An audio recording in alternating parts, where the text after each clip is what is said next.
ಇನ್ನು ಮೇ ತಿಂಗಳಿನಲ್ಲಿ ಮೊಳಗಲಿದೆ ಜಿಬಿಎ ಚುನಾವಣೆಯ ಕೊನೆಗೂ ಮುಹೂರ್ತ ಫಿಕ್ಸ್ ಆಗೋಗ್ಬಿಟ್ಟಿದೆ. ಇನ್ನೇನು ಮೇ ತಿಂಗಳಿನಲ್ಲಿ ಎಲ್ಲಾ ರೀತಿಯ ಸಕಲ ಸಿದ್ಧತೆಗಳನ್ನು ನಡೆಸಿಕೊಳ್ತಾ ಇದ್ದಾರೆ. ಚುನಾವಣೆ ಕಹಳೆ ಕೂಗ್ತಾ ಇದೆ. ವರ್ಷಗಳಿಂದ ನೆನಗುದಿಗೆ ಬಿದ್ದಂತಹ ಜಿಬಿಎ ಎಲೆಕ್ಷನ್ ಕೊನೆಗೂ ಮುಹೂರ್ತ ಫಿಕ್ಸ್ ಆಯಿತು. ಇನ್ನು ಮೇ ತಿಂಗಳಲ್ಲಿ ಮೊಳಗಲಿದೆ ಚುನಾವಣಾ ಕಹಳೆ. ವರ್ಷಗಳಿಂದ ನೆನೆಗುದಿಗೆ ಬಿದ್ದಿದ್ದಂತಹ ಜಿಬಿಎ ಎಲೆಕ್ಷನ್ಗೆ ಈಗ ಕಳೆ ಬಂದಿದೆ. ಚುನಾವಣೆ ಕಾಣದ ಪಾಲಿಕೆಗೆ ಶೀಘ್ರದಲ್ಲೇ ಎಲೆಕ್ಷನ್. ಇನ್ನ ನೆಪ ಹೇಳದಂತೆ ಎಲೆಕ್ಷನ್ ನಡೆಸಲು ಸುಪ್ರೀಂ ಕೋರ್ಟ್ ಚಾಟಿಯನ್ನ ಬೀಸಿದೆ.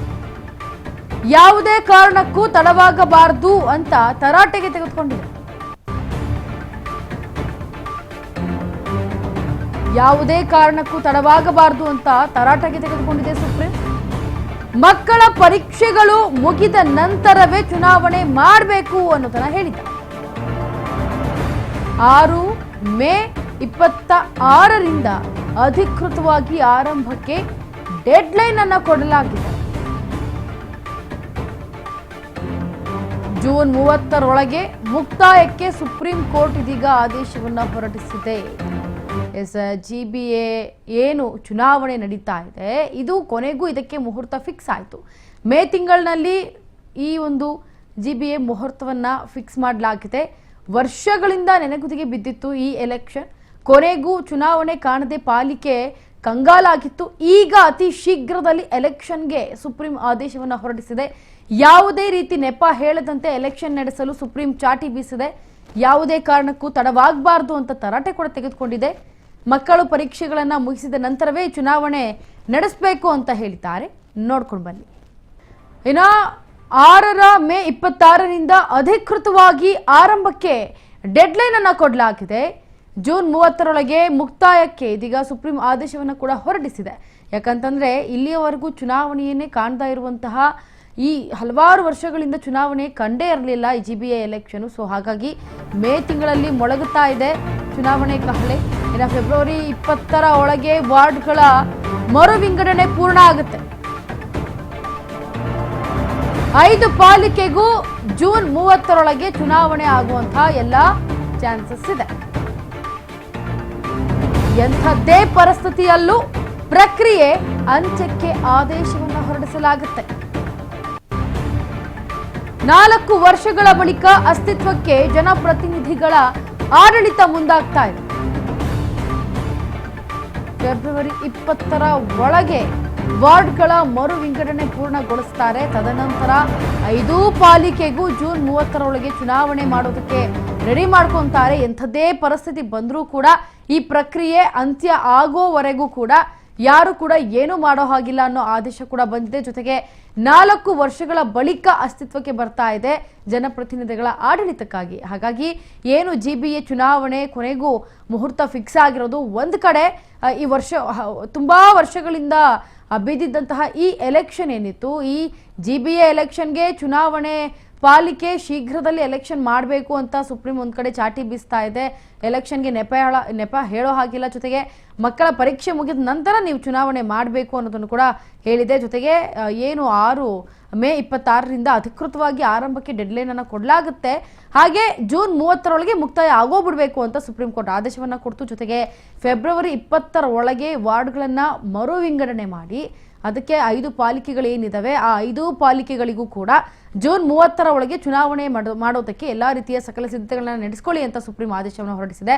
ಜೊತೆಗೆ ಎಂಥದ್ದೇ ಪರಿಸ್ಥಿತಿ ಬಂದರೂ ಏನೇ ಆದರೂ ಈಗ ಏನು ಪ್ಲಾನ್ ಮಾಡಿದೆ ಈ ಪ್ರಕ್ರಿಯೆ ಅಂತ್ಯ ಆಗಬೇಕು ಅಂತ ಆದೇಶವನ್ನು ಹೊರಡಿಸಿದ್ದಾರೆ. ಇನ್ನು 4 ವರ್ಷಗಳ ಬಳಿಕ ಅಸ್ತಿತ್ವಕ್ಕೆ ಬಂದಿರೋ ಕಾರಣ, ಈ ಒಂದು ಜಿಬಿಎ ಎಲೆಕ್ಷನ್ ಬಂದಿರೋ ಕಾರಣ ಜನಪ್ರತಿನಿಧಿಗಳ ಆಡಳಿತ ಇನ್ನು ಮುಂದೆ ಮುಂದುವರಿಯುತ್ತೆ.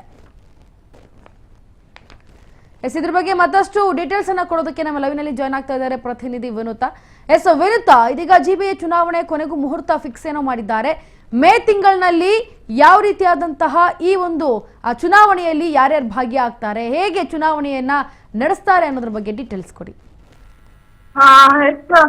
ಈಗೊಂದು ಕಳೆದ ಹಲವು ವರ್ಷಗಳಿಂದ ನಮ್ಮ ಬೆಂಗಳೂರು ನಗರದಲ್ಲಿ ಆಡಳಿತಾಧಿಕಾರಿಗಳ ವಶದಲ್ಲಿ ಇದ್ದಿದ್ದು, ಹಾಗಾಗಿ ಇದೀಗ ಸುಪ್ರೀಂ ಕೋರ್ಟ್ ಆದೇಶದ ಮೇರೆಗೆ 30ರ ಒಳಗೆ ಅಂದ್ರೆ ಜೂನ್ 30ರೊಳಗೆ ಒಂದು ಹೊಸ ಮೇಯರ್ಗಳು ಮತ್ತೆ ಕೌನ್ಸಿಲರ್ ಸಿಗುವಂತಹ ಖಚಿತ ಭರವಸೆ ಸಿಕ್ಕಿರುವಂತದ್ದು. ಈಗಾಗಲೇ ಹೊಸ 5 ನಗರ ಪಾಲಿಕೆಗಳಲ್ಲಿ ಜೂನ್ 30ರ ಒಳಗೆ ಸಂಪೂರ್ಣವಾಗಿ ಚುನಾವಣಾ ಪ್ರಕ್ರಿಯೆಯನ್ನು ಮುಗಿಸಬೇಕು ಅನ್ನುವಂತಹ ಆದೇಶವನ್ನ ಇದೀಗ ಸುಪ್ರೀಂ ಕೋರ್ಟ್ ರಾಜ್ಯ ಸರ್ಕಾರ ಮತ್ತೆ ಚುನಾವಣಾ ಆಯೋಗಕ್ಕೆ ಕೂಡ ಕೊಟ್ಟಿರುವಂತದ್ದು. ಇದೀಗ ಅಂತಿಮವಾಗಿ ಫೆಬ್ರವರಿ 20ರ ಒಳಗೆ ಅಧಿಸೂಚನೆಯನ್ನ ಅಂದ್ರೆ ಮೀಸಲಾತಿಗೆ ಸಂಬಂಧಪಟ್ಟಂತೆ ಅಂತಿಮ ಅಧಿಸೂಚನೆಯನ್ನ ಹೊರಡಿಸಬೇಕಾಗತ್ತೆ. ನಂತರದಲ್ಲಿ ಒಂದು ಮಾರ್ಚ್ 16ರ ಒಳಗೆ ಎಲ್ಲಾ ಪಾಲಿಕೆಗಳ ಮತದಾರರ ಅಂತಿಮ ಪಟ್ಟಿಯನ್ನು ಕೂಡ ಸಿದ್ಧಪಡಿಸಿ ನಿಖರವಾದ ಮಾಹಿತಿಯನ್ನು ಕೂಡ ಸಲ್ಲಿಸುವಂತಹ ಒಂದು ಖಚಿತ ಆದೇಶವನ್ನ ಇಲ್ಲಿ ಹೊರಡಿಸಿರುವಂತದ್ದು. ತದನಂತರದಲ್ಲಿ ಮಾರ್ಚ್ ಮತ್ತೆ ಏಪ್ರಿಲ್ ತಿಂಗಳಲ್ಲಿ ಒಂದು ಶಾಲಾ ಕಾಲೇಜಿನ ಪರೀಕ್ಷೆ ಮುಗಿದ ಬಳಿಕವಷ್ಟೇ ಅಂದ್ರೆ ಮೇ 26ರ ನಂತರದಲ್ಲಿ ಚುನಾವಣಾ ದಿನಾಂಕವನ್ನು ಕೂಡ ಘೋಷಿಸಬೇಕೆನ್ನುವಂತಹ ಸೂಚನೆಯನ್ನು ಕೂಡ ನೀಡಿರುವಂತದ್ದು. Yes Vinuta, thank you so much ನಿಮ್ಮೆಲ್ಲ ಡೀಟೇಲ್ಸ್ಗಾಗಿ. ಎಸ್ ನೋಡಿ, ಮೇ ತಿಂಗಳಿನಲ್ಲಿ ಇದೀಗ ಫಿಕ್ಸ್ ಮಾಡಲಾಗಿದೆ. GBA ಎಲೆಕ್ಷನ್ ಚುನಾವಣೆ ನಡೀಬೇಕು ಅಂತ ಸುಪ್ರೀಂ ಒಂದು ಕಡೆ ಆದೇಶವನ್ನು ಕೂಡ ಕೊಟ್ಟಿದೆ. ಎಷ್ಟೋ ವರ್ಷಗಳಿಂದ ಇದು ಬಿದ್ದಿತ್ತು, ಎಲೆಕ್ಷನ್ ಆಗಿರಲಿಲ್ಲ. ಹಾಗಾಗಿ ಈಗ GBA ಎಲೆಕ್ಷನ್ ನಡೆಯೋದಕ್ಕೆ ಸಜ್ಜಾಗ್ತಾ ಇರೋದ್ರಿಂದ ಒಂಥರ ಎಲ್ಲರ ಮುಖದಲ್ಲಿ ಮಂದಹಾಸ ಮೂಡ್ತಾ ಇದೆ. ಜೊತೆಗೆ ಚುನಾವಣೆ ಕಾಣದೆ ಪಾಲಿಕೆಗಳು ಎಷ್ಟೋ ನೊಂದು ಹೋಗಿದ್ರು. ಈಗ ಆ ಪಾಲಿಕೆಗಳಿಗೆ ಶೀಘ್ರದಲ್ಲೇ ಎಲೆಕ್ಷನ್ ಸಿಹಿ ಸುದ್ದಿ ಇದೆ. ಜೊತೆಗೆ ನೆಪ ಯಾವುದೇ ಕಾರಣಕ್ಕೂ ಯಾರು ಹೇಳಬಾರ್ದು ಅಂತ ಚಾಟಿ ಒಂದ್ ಕಡೆ ಬೀಸ್ತಾ ಇದೆ ಸುಪ್ರೀಂ. ಜೊತೆಗೆ ಏನು 20ರೊಳಗಡೆ ಅಂದ್ರೆ ಫೆಬ್ರವರಿ 20ರ ಒಳಗೆ ವಾರ್ಡ್ಗಳೇನಿದಾವೆ ಅದನ್ನ ಮರು ವಿಂಗಡಣೆ ಮಾಡ್ತಾರೆ, ಅದನ್ನ ಪೂರ್ಣಗೊಳಿಸಬೇಕು. ತದನಂತರ ಇರುವಂತಹ 5 ಪಾಲಿಕೆಗೂ ಜೂನ್ 30ರ ಒಳಗೆ ಚುನಾವಣೆ ಆಗುತ್ತೆ. ಅದನ್ನ ಮುಗಿಸ್ಬೇಕು, ಹೇಳಿರೋ ಗಡುವಲ್ಲಿ ಇದನ್ನ ಮುಗಿಸ್ಬೇಕು ಅನ್ನೋದನ್ನ ಸುಪ್ರೀಂ ಆದೇಶವನ್ನು ಹೊರಡಿಸಿದೆ. ಎಂಥದ್ದೇ ಪರಿಸ್ಥಿತಿ ಬಂದರೂ ಈ ಪ್ರಕ್ರಿಯೆ ಯಾವತ್ತೂ ನಿಲ್ಲಬಾರ್ದು, ಅಂತ್ಯಕ್ಕೆ ಯಾವುದೇ ರೀತಿ ಅಂತ್ಯ ಆಗಬಾರ್ದು ಅಂತ ಆದೇಶವನ್ನು ಹೊರಡಿಸಿದೆ. ಇನ್ನೇನು 4 ವರ್ಷಗಳ ಬಳಿಕ ಅಸ್ತಿತ್ವಕ್ಕೆ ಜನಪ್ರತಿನಿಧಿಗಳ ಆಡಳಿತ ಬರ್ತಾ ಇರೋದ್ರಿಂದ ಒಂದು ಕಡೆ ತುಂಬಾನೇ ಈ ಚುನಾವಣೆಯ ಕ್ಯೂರಿಯಾಸಿಟಿ ಹೆಚ್ಚಾಗ್ತಾ ಇದೆ.